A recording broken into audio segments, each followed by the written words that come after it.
Hello everyone, welcome to our Prof Next Adventures. Nandito po tayo ngayon sa Riverbank Center sa Marikina City.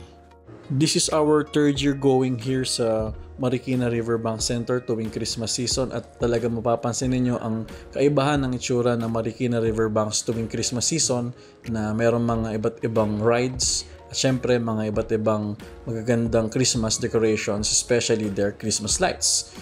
If you are near the area, this is the perfect place for family bonding, and at the same time, if you are with your friends, it's a great get-together place and I'm surely you will enjoy. We were quite surprised kasi ang daming tao rito sa Riverbank Center kahit this is a weekday nung pumunta kami. Makakita rin kayo rito ng iba't ibang tindahan ng damit, so they have a bazaar at sila ay mayroong iba't ibang items, whether it's clothes, pants, decorations, toys. So lahat ng pwedeng ipangregalo sa Christmas. At syempre, hindi rin mawawala yung napakaraming choices ng food na pwede nyong mapagpilian at syempre, kainin. At natiyak naman na kayo ay panigurado matatakam at masasarapan. At meron din silang panulak ranging from juice, fruit tea, milk tea, at meron din sila mga alcoholic drinks. Meron din sila ditong live performers sa kanilang stage at sila ay nagpa-perform and they also invite people who wanted to showcase their talent na makikanta rin sa kanila.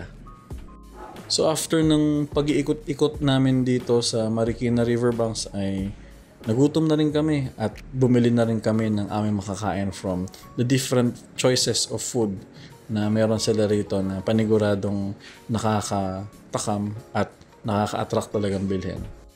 Kung wala naman kayo mapwestuhan at may sasakyan naman kayo at you want to avoid crowds, you can stay here dito sa kanilang parking area na nakaharap sa riverbanks. So ito yung usually na pinagpa-parkingan ko dito whenever we go here dahil katapat nito yung ilog at tanaw din yung kanilang rides dun sa perya.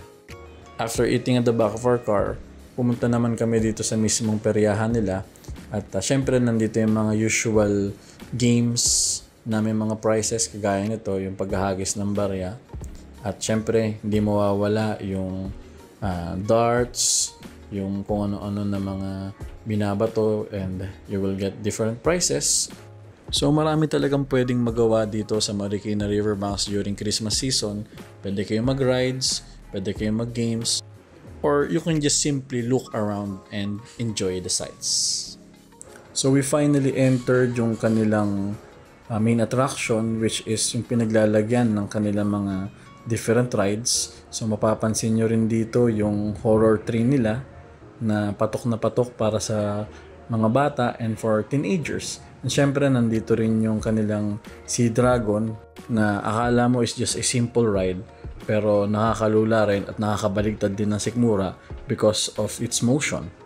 And syempre nandito rin yung Caterpillar, yung mga iba't iba pa nilang rides na ma-enjoy nyo at I'm sure na magugustuhan especially ng mga bata at yung mga teenagers natin. So actually we just settled by just looking around the area dahil pagod na rin kami from the previous activities na ginawa namin within the day, pero still enjoyable at nakakatuwa pa rin na we get to visit this place during the Christmas season. At I hope na kayo rin ay makapunta rin dito at madalhin nyo rin yung mga family members ninyo dahil panahon ng Pasko at napakasarap na masyal. So with that, thank you very much for watching. This is your Professor Next Door, always saying, take care of yourselves and take care of each other. Have a great day ahead and see you on our Prof Next Adventures.